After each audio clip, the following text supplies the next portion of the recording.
Hey y'all, it's Megan, and in this tutorial, we are working on these little fabric baskets. It comes in two sizes, a small and a medium.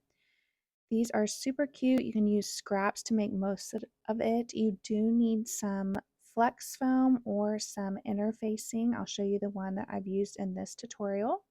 You need to cut one lower main piece, one upper main piece, one self-binding piece, and you're going to be able to see this on the top and on the inside. Then you need one lining piece. You need one bottom piece in the main, one in the lining, and then one in the interfacing that you're using. You also need one more piece of interfacing here. This is what I used, and while I love the result, this is a little bit harder to work with. If you are brand new to sewing, then I would suggest using the Flex Foam. It's a lot easier to work with. The first step is going to be to sew all of your pieces together. So you're going to stitch the upper and lower main piece together with a 1/4 inch seam allowance, and then you're going to stitch the self-binding piece to the main piece, and then the self-binding piece to the lining piece. Those are all with a 1/4 inch seam. And once you have these sewn together, then you are going to press those seams all toward the binding piece. So the two main pieces are going to be pressed up towards the binding piece, and the lining piece is going to press down towards the binding piece. Then you want to take your inner facing piece and you are going to add it to the back on the main side. So if you use something that was fusible, then you can just fuse it to the bottom main piece. If you're using flex foam that isn't fusible, then you can just use some basting spray and spray it into place, or you can baste it along the sides and the bottom.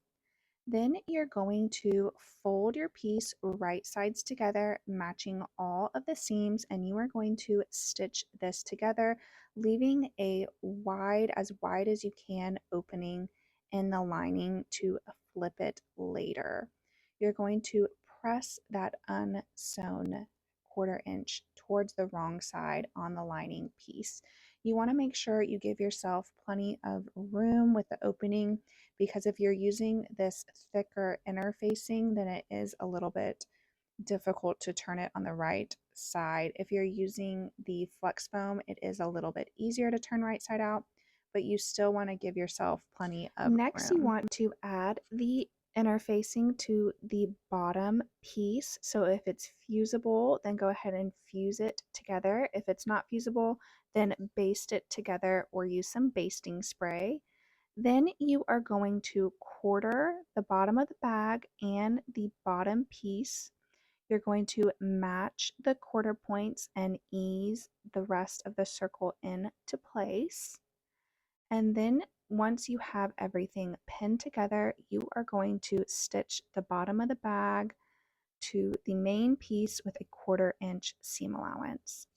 You're going to do the exact same thing with the lining piece, which is what I'm sewing here since you could see it a little bit easier in the video. And once you have the bottom of the bag sewn both to the main piece and then the lining bottom to the lining piece, then it's time to flip it right side out through that opening.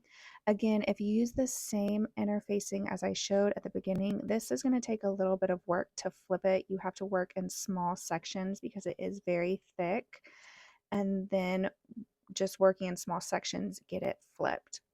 Once it's flipped, you just need to close the opening we left in the lining. You can do this by hand or you can do it with your machine, which is what I did here.